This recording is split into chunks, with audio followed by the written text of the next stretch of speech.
Então comece a colocar todos os animais dentro da arca. Um casal de cada animal você vai colocando dentro da arca. Um sol de rachar câmbio.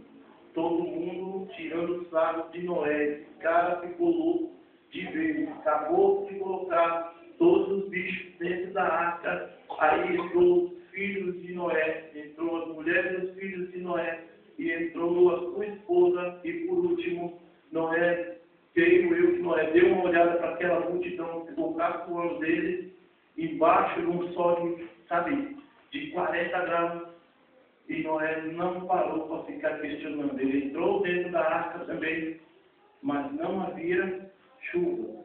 Quem fechou a arca? Não foi Noé que fechou a arca.